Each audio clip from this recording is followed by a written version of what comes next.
Why is everyone launching points? In the last few months, we've seen Blur conclude season 2 of their airdrop campaign while simultaneously announcing a new points program with Blast. We've seen Portal Coin's madness filling the timeline of our crypto Twitter with @PortalCoin tags. We've seen apps like Rainbow Wallet and Rabby Wallet announce point programs. Just this week, we saw Magic Eden announce a new points program. Now, for all these brands, a points program means users taking action, could be on or off chain. They get points, and then these points turn into an airdrop.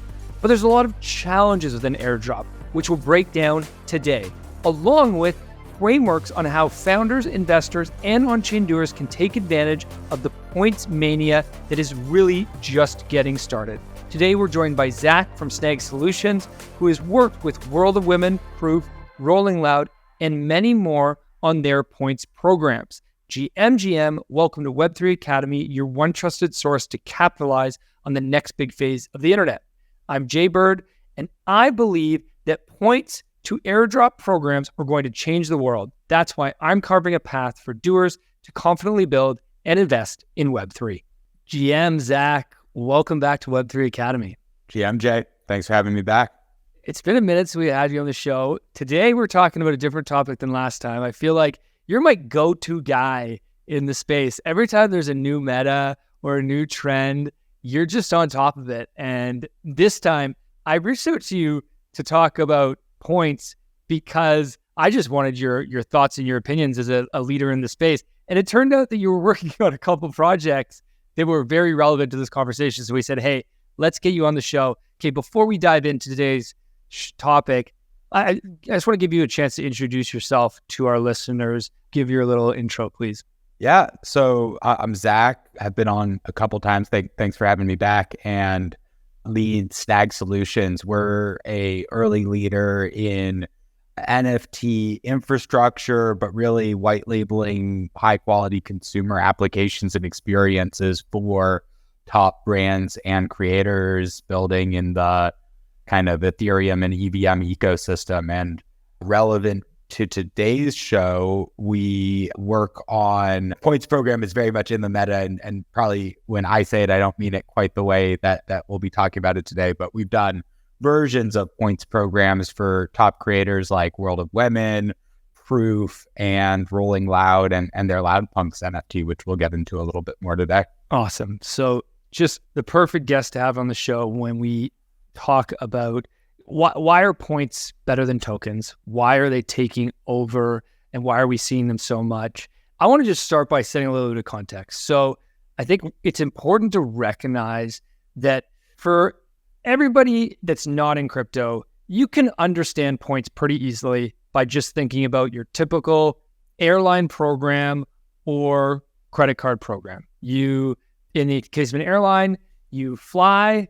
As a result of flying, you gain points, and then you can use those points to redeem future flights, certain access to lounges, whatever, okay? In the case of a credit card, you spend money, you get points, you can then use those points to redeem, purchase other things, get cash back, and whatnot, okay? Now, here's the big difference and why points is so different in Web3 versus Web2 is in Web3 and crypto, points equals money. Whereas in Web 2, points equals in-kind stuff, basically. So you're getting an opportunity to get something, but it's not a direct correlation to money. Whereas in crypto, projects can directly give you money, usually through an airdrop as a result of you gaining points. That's where we're at right now. And so as a result of that, everybody knows that airdrops are super effective at driving user growth. And at the same time, there's some issues around airdrops. And we're going to talk about those in a second. But points have become sort of the predecessor to an airdrop as a way to drive engagement, to get your users involved, to get a lot of attention and a lot of hype on your project.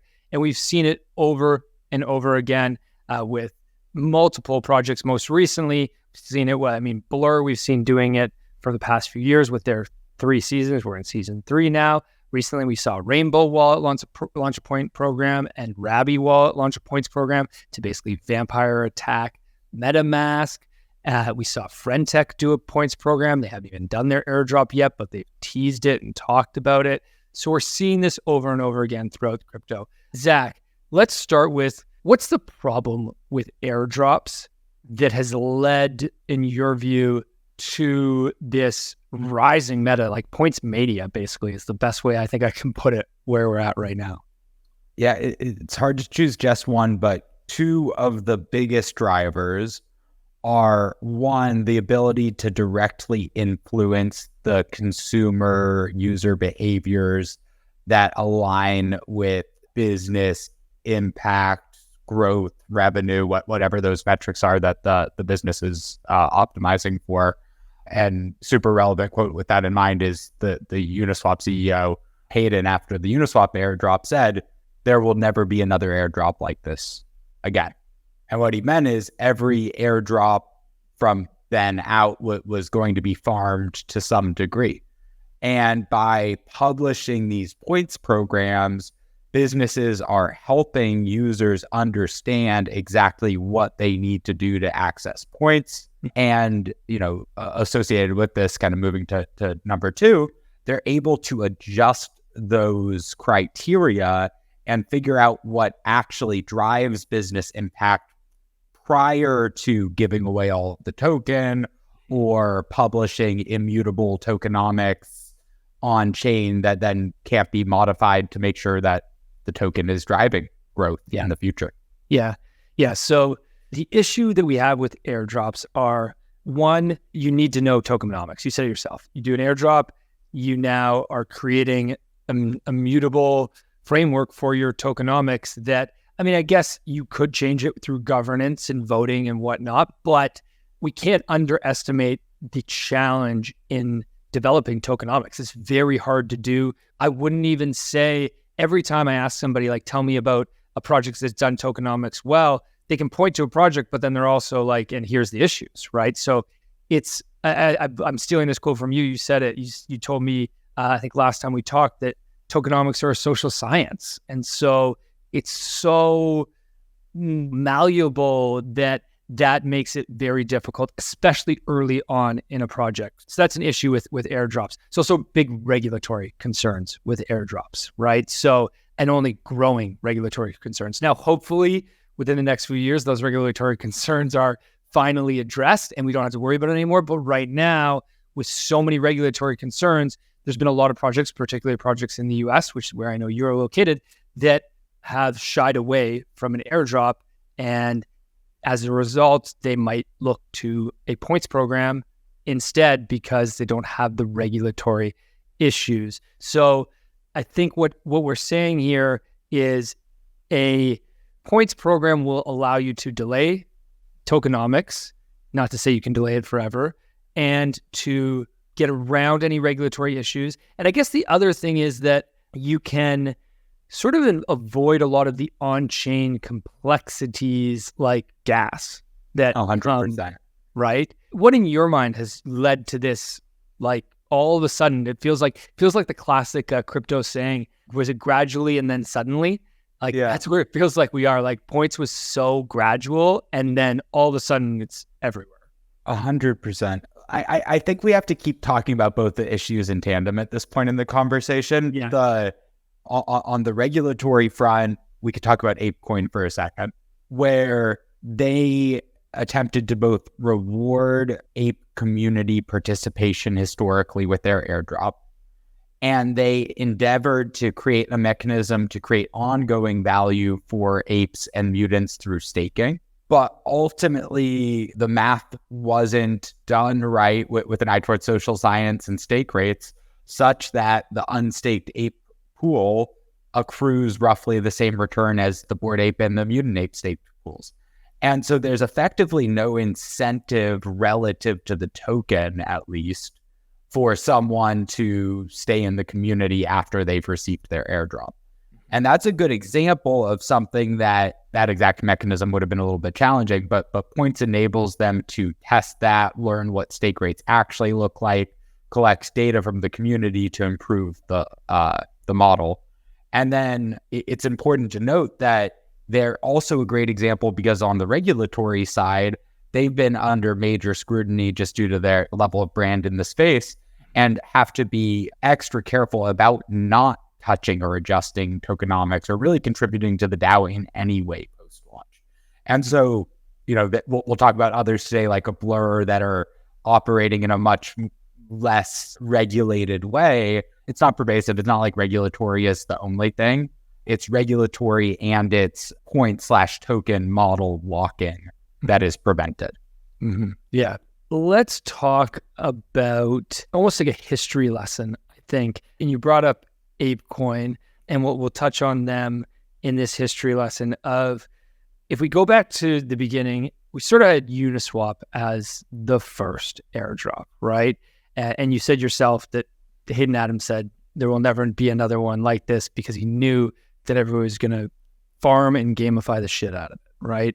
And then we sort of moved along this trajectory from the starting point to basically experimentation of different projects to figure out what was the best way to do an airdrop.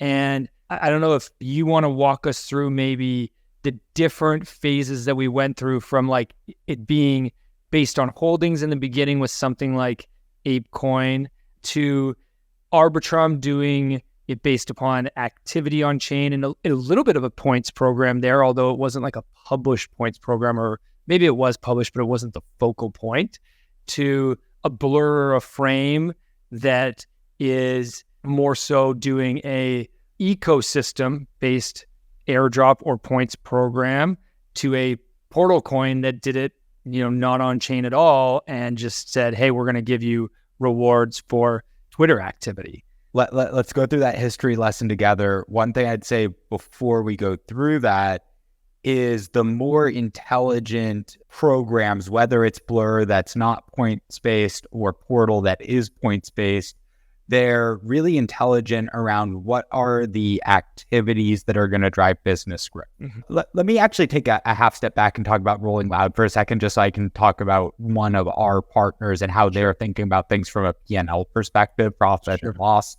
And then this all applies back to any of these businesses that are being intelligent in program setup. So for Rolling Loud, they have a Loud Punks Festival Pass NFT. And Rolling Loud will earn more from this kind of membership and loyalty program if they get marketing benefit from it, similar to a Portal Coin. This isn't the biggest thing for them, but Twitter, tweets, hashtags, Instagram posts, really thinking about social content creation and augmentation. There's holding the asset and not listing it, which drives up floor price. And then there's paying royalties on sales, or else the floor price doesn't actually generate any value for Rolling Loud. So kind of core token sale driven revenue. And then the third category that I think we'll get to with them in the future is people purchasing stuff at festivals, of course, right? A little different for IRL business like themselves. And so if you apply that to Blur, they've done this maybe better than anyone else in terms of really thinking about sequentially what are the behaviors within the NFT trading ecosystem in particular that would accrue liquidity to drive volume, eyeballs, and attention towards their platform. Yeah, and we all know what happened with Blur, but I think they started with incentivizing, I think it was listings first, so that they built sell-side liquidity, and then they incentivized offers to build demand-side liquidity. And when they had both of those things in place, it created almost Uniswap equivalent order book density that made NFT trading quite fungible for a while there. And so I think that's really what folks are doing with Portal Coin. Obviously, that was a marketing value prop early, and we'll see where they go with that in subsequent versions of the points program, right? How that changes over time as they figure out what's driving value for their launch. Yeah, it's interesting that you keep bringing it back to this perspective of what is the business objective here, right? When most people look at airdrops, they just think free money. They're just so focused on, from a user standpoint, right? Great, there's an airdrop, I get free money.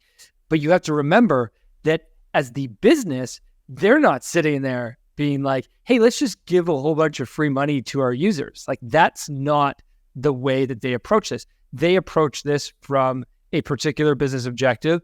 Often what we have seen multiple times is, there's a few different business objectives we could break down, but often, and most of the time, the objective is user growth. Whether it be in the case of an Arbitrum, you want on-chain user growth, and you also want developer user growth, right? Or in the case of a Blur, you want buyers and sellers, as you said, demand side and sell side. So depending upon what your product is, you focus on that growth and building that growth. And that has been the primary reason for these airdrops, is to attract this user growth. Now, obviously, I think we all philosophically like to believe that there's also this objective around governance in the long term, but no project's really proven that yet, that we can really get there. I often just see people shit posting that are like, imagine everybody who got a point also was told that they had to show up to a Zoom call and vote on governance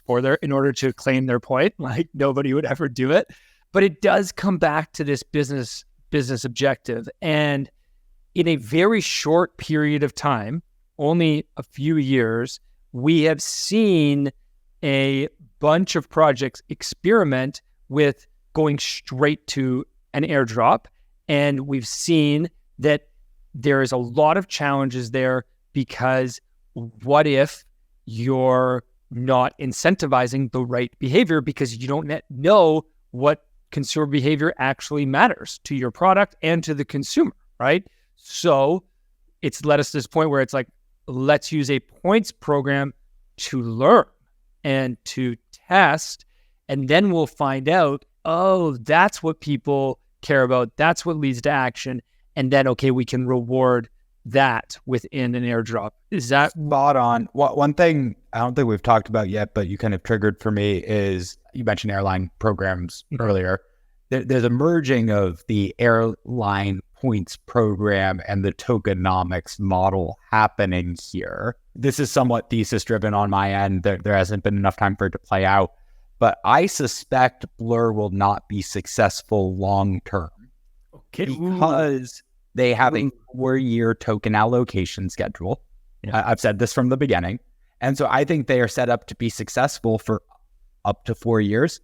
Because at that point, all of the token will have been distributed, and they'll be very susceptible from a vampire attack from the next Blur. Yeah. And so what needs to happen for a business to be sustainable is for them to find equilibrium on tokenomics, whether that's driven by sinks in the token model or driven by ongoing token allocation where there's kind of uncapped supply and it's intelligently constructed. But we'll see how that all plays out. I completely agree with Blur. To be honest, I'm impressed with their ability to continually push it back a season. I thought season 2 was going to be I was like, how on earth are they going to have anybody interested after season 2? Like, it's done. What more can you do? And then they launched Blast. They had a whole points program like that. They pushed the points casino to the limit in my mind, and they're incredible at that. And now it's actually, in the short term, made me, I'd say, a little bit bullish on Blur. Like, I really, really do believe, but I think there's an end to that, as you said. Now, the one caveat I would say is, what if they turn on some sort of value accrual to holders the way we all expect that Uniswap might do that someday? That could change the model. But anyways, we don't need to go down that path. Okay, so in this sort of spectrum of where we started with ApeCoin and ENS being sort of early on, they said, okay, we're going to airdrop based on holdings, basically, right?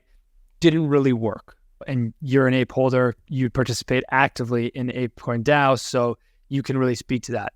Then we had ARB do a little bit of a airdrop based upon activity. So you took activity within ARB and you actually got points assigned you. Now, they didn't they wouldn't have called it a points program. They would have focused on an airdrop because we didn't really talk about points back then. And then more recently, I want to talk about Portal Coin more recently, because they're a more recent example of, okay, now you're saying we're not going to talk at all about tokenomics. We're not going to talk at all about the airdrop other than to say it's going to come as a result of a points program.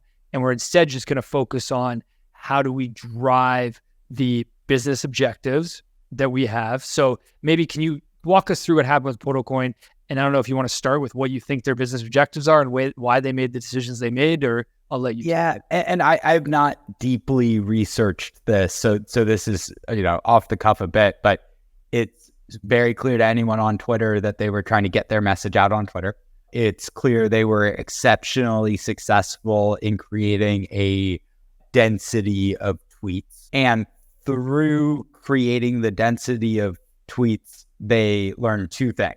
So the initial goal was create, I'm sure, positive noise around who we are and what we're doing. And what they initially achieved was a density of tweets, but no actual, back to kind of augmentation of messaging on social. There was no actual augmentation of what is Portal Coin. I still only rudimentarily understand what it is and what it's supposed to be. It's a Web3 gaming platform, right? I mean, actually, to some degree, they're going after exactly what ApeCoin is, which is being a currency. ApeCoin calls it the metaverse. They're calling it maybe more Web3 gaming, but they're probably going after pretty similar kind of categories to some degree. And coming back to it, initially, the Portal Coin points program created a bunch of tweet volume with @Portal, but no content. And it pissed a lot of people off. You remember all the I've blocked Portal Coin tweets going on at the same time. And so then what they were able to do to recalibrate, and seems like this has gotten them moving in the right direction, is points being driven by augmenting the Portal Coin handle content via quote tweet, right? And this is all Twitter API based and really just one category if you think about kind of marketing versus usage versus direct revenue contribution being three components of growth that can be driven through tokenomics. They've been really focused only on visibility at this point, but you could imagine as they get ready for that launch, that program extending to anything from waitlist signups to claiming, purchasing, and actual usage of the coin in their ecosystem. So again, extending back towards those usage and revenue metrics as they go towards launch. This makes a ton of sense if from a business perspective. What comes up for me is I just think I run a digital marketing agency. That's my primary revenue driver, although I hope Web3 Academy grows to bankless size someday. But what we do is we do growth marketing for businesses that want to reach new audiences.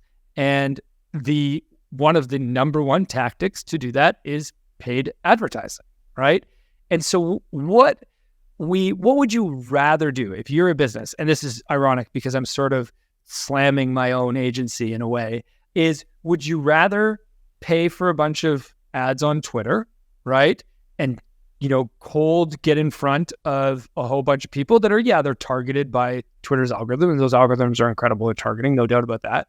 Or would you rather not pay Twitter for the ads and instead put the money directly in the hands of your user by just telling them, hey, these are the activities that if you do, it'll help us achieve success. And so go do these activities and we'll give you money. And it's not that black and white, obviously. No, I mean, I this is very much a detour, but I'm shocked as you frame it that way. We talk about decentralized social, decentralized everything. No one talks about decentralized advertising. Talk about a business model to be disrupted here. So totally. And we don't need to go down that path. But the reason I bring that up is just there is an underlying trend here that connects back to sort of the ethos of Web3 and from the beginning, which was that cut out the middleman, go peer-to-peer, go direct, and make sure that we reward the actual users. Now, in the beginning, that was very simplistic, but now it keeps on getting more and more complex. As an example, like Portal Coin, not to say Portal Coin was crazy complex. Like you basically, as you said, you posted a tweet and all you had to do was put at Portal Coin in it. It didn't even have to be a tweet about Portal Coin. It could literally be anything. And pretty funny tweets. Which is ridiculous. But it's pulling out the middleman. It's peer-to-peer. It's getting direct to your consumer, which is really one of the reasons that we all love Web3. It connects back to that ethos. Okay, I want to talk about how our listeners can think about points, whether you're a project founder or an on-chain user who just wants to participate in more points programs and airdrops, because I think there's a few different buckets here. Do you want me to break down these buckets and walk through them, or do you want to take the first shot at it? I take a crack at. Go ahead. We talked about this ahead of time. Yeah. So, but before pulling in a third, more Web 2 bucket, today there's tokens / airdrops, right? We've talked about several of those: ENS, ApeCoin, Uniswap, Arbitrum, etc. And those historically start as tokens the first time that they're announced by the business. And so there's no period during which users can intelligently change their behavior in the way that's desired by the business, right, to obtain more token allocation. Right. What we're seeing a ton of today is points programs that are entirely geared around a typically like 6 to 12 month max earnings period prior to an initial airdrop. And so if you think about the fact that a lot of these airdrops are 20% of token supply, 30% of token supply, whatever initial allocation, it's really baking that forward to some degree to kickstart the tokenomics prior to the launch of the token. But then there's a third category, and Rolling Loud, who I mentioned earlier, probably is a good example in this bucket of folks. American Airlines could maybe, bit of a stretch, fall in that bucket as well, where they're pre-token, and whether there are internal plans on a token or not, they're creating the infrastructure where if they want to bring that thing on chain in the future, they're already building towards the right kind of loyalty P&L, figuring out what behaviors they want to incentivize, whether holding the NFT and going to festivals or getting on flights and upgrading to first class. And they're able to kind of intelligently design those programs to have the right profitability objectives. And what I think is pretty interesting, I know we weren't planning to talk too much about American Airlines today, and obviously just using them as one points example, but if the world moves on chain like we all think it's going to, and if their objective is to have the strongest frequent flyer program, then moving that program on chain where points are sellable, tradable, redeemable, even in other, competitor or partner experiences, that improves that's what we're all here for. It improves the utility of the point or the mile, and, with regulatory clarity improved, would leave all the current mechanics of their mileage business available to them. So I think over the long run here, whether that's 2 or 5 or 10 years, a lot of these themes will converge on loyalty. And I got to say, just to jump in here, 2 things. One is, I do think people need to understand that there's a few different business categories that you could put points within here. When we talk about, there's the loyalty category where it then fits under the marketing engagement part of a business. And then there's the growth category, which also could fit under marketing, but it's more user growth, getting new users on board. And I guess the big difference there really is that, is it for existing users or is it to attract new users? A loyalty program can obviously do both. But I do think that distinction is important, because I think right now, at least in most of the points programs that we're all talking about and hearing about, you could almost say airdrops synonymous with points, and the focus is on getting users, right? I also think there is, I wish I had more good examples than just Blur. And Blur's one of the best tokenomics examples we've ever seen. They absolutely crushed the game, as you said earlier. But the points program is really around the launch of the tokenomics versus the buy sell side liquidity we just talked about in seasons 1 and 2 of Blur. Those are much more correlated with what a traditional loyalty program is trying to achieve, which is transaction volume, really, right? And so I think there's a pre-launch marketing focused stage of these token launches versus probably a more status quo revenue generation focused stage that we haven't gotten into quite as much yet. Yeah.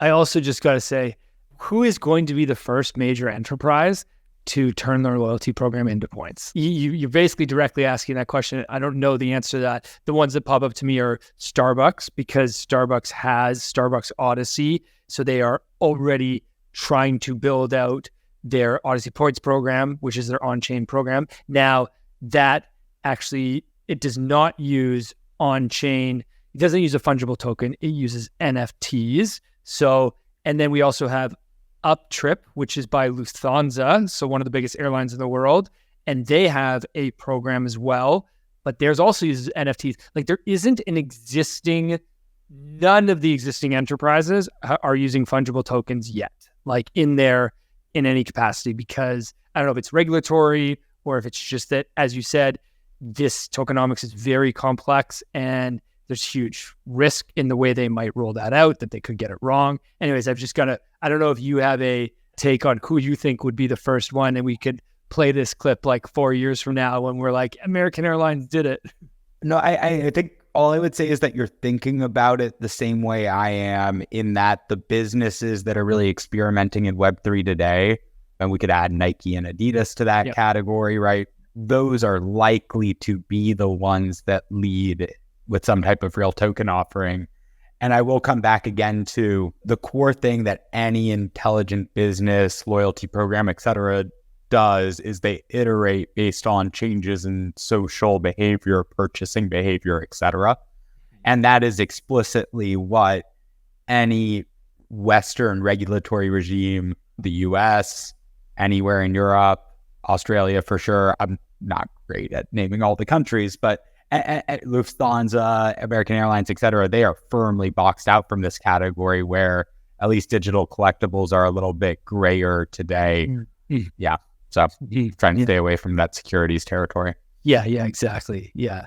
Let's talk a little bit about Rolling Loud, because you brought it up at the beginning in order to add some context, but I want to dive deeper into a little bit about what they're doing, because what I find very interesting about them, and where I think that we've landed so far, is that points programs make a lot of sense because it allows you to delay tokenomics and to experiment and test and to learn, like PortalCoin did, that just telling everybody to use @PortalCoin is not really the greatest tactic. Although, in fairness, I think they got the press and the coverage and the virality that they were looking for.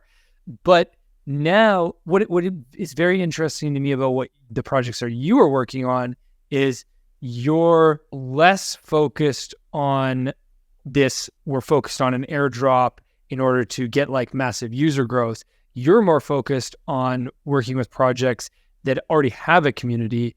And I guess they're trying to figure out a few things. One, they're trying to get more engagement from their users. And two, they're trying to figure out how to make this damn thing actually profitable, because royalties are gone, and that was probably their biggest revenue generator. And they're like, oh shit, what do we do now?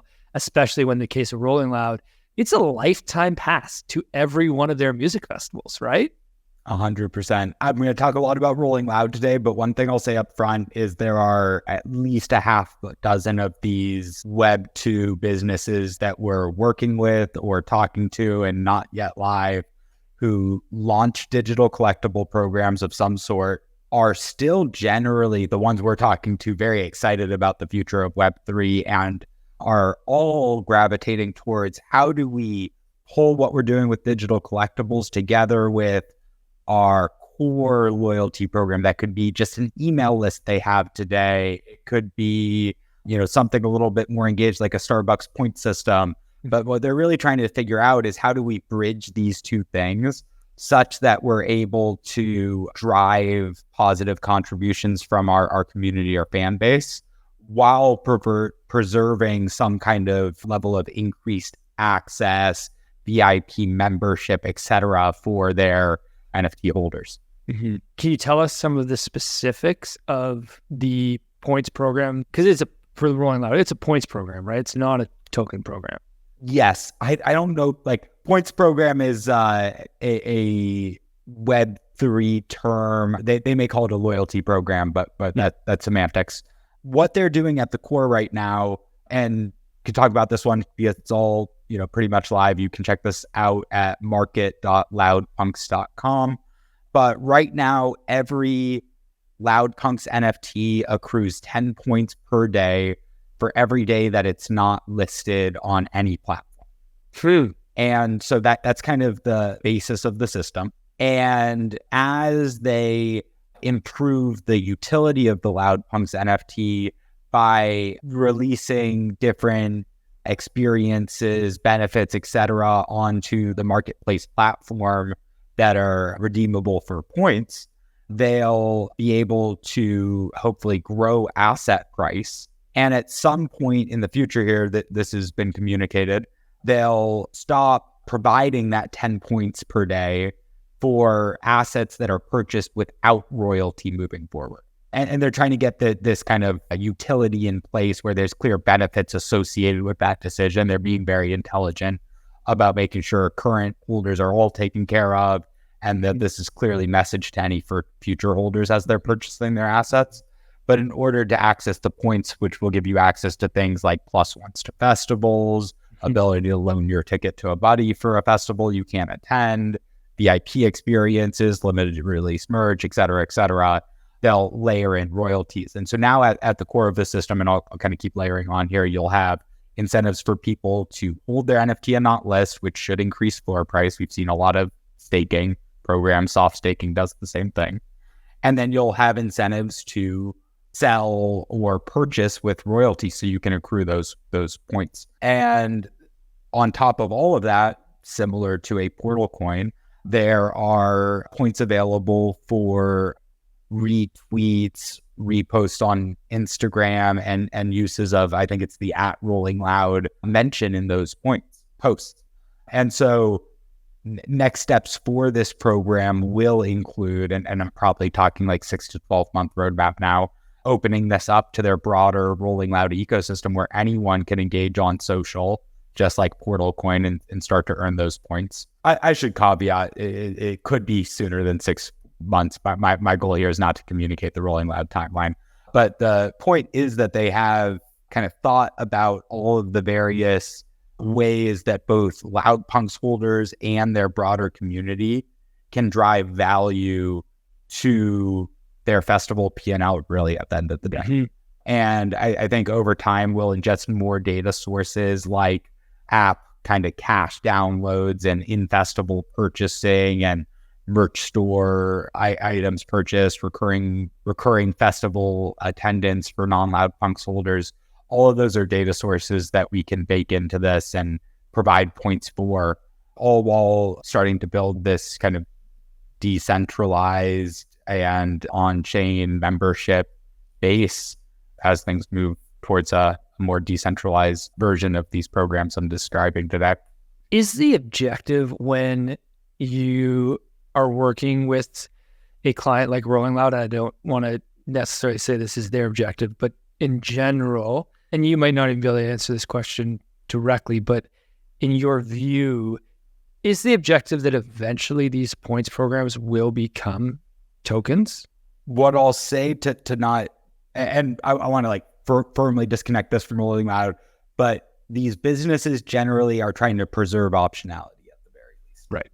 So they want the ability to move this on chain if they so choose in the future. Right.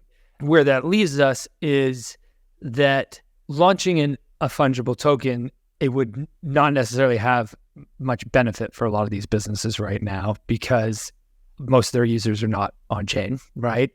And B, it would just get you a whole bunch of like bots and farmers, which like I don't think a IRL festival like Rolling Loud. And that's exactly it. That's like the core thing I heard from my core Web3 lead contact Ronald at Rolling Loud is we want to move away from speculative participation and towards making the thing work really well for our core audience and having it have inherent value to them that is greater than the value of this thing to a trader. Right.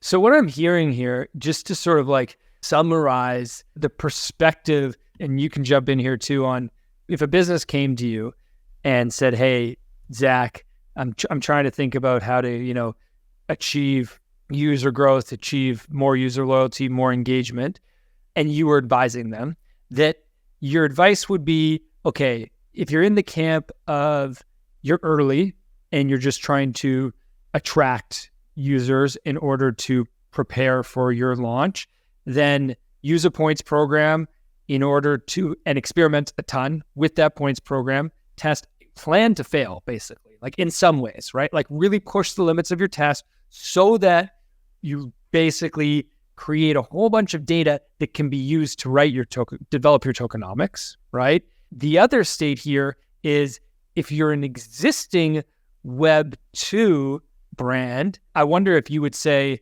develop a points program, whether or not, regardless of the long-term goal, develop a points program to start to, it almost doesn't make sense to me why, actually, as I say this, like, why are Web 2 companies not doing this already? Like, they don't need on-chain. These points aren't on-chain. Am I missing something here? I'm just, I feel like I'm having a moment of aha mid-show. I think that the reason, again, this term points program, it really means something to us all that we haven't defined yet. Yeah. It means that today it's a loyalty program and tomorrow it's an airdrop. That's what it means. Yeah. The way we're describing that term, right? And so for a Web 2 business, they're not ready for that yet, is kind of the short version. And I think if regulatory clarity improved at a rapid rate, we would see more of this. Right. And I guess if you're a Web 3 program or Web 3 company or project, what we're saying is start with points because no regulatory issues then, which maybe matters to you or maybe doesn't, depending on your jurisdiction. No gas fees, which is way better UX for your users, and also just is going to just eliminate friction that you just don't need in the beginning. And experimentation, because you can experiment with points, you can experiment with tokenomics. 100%. One, I don't think we talked about it on air, talked about it maybe a little bit before we jumped on with ApeCoin, is, as one example, they airdropped token equivalent to the number of apes and mutants you held in your wallet. Mm-hmm. And the thinking, from what I can tell from a tokenomics point of view, was that because most of the token wouldn't be provided at launch, it would be accrued via staking, and there would be higher accrual rates for folks that stake those tokens to their Bored Ape or Mutant Ape.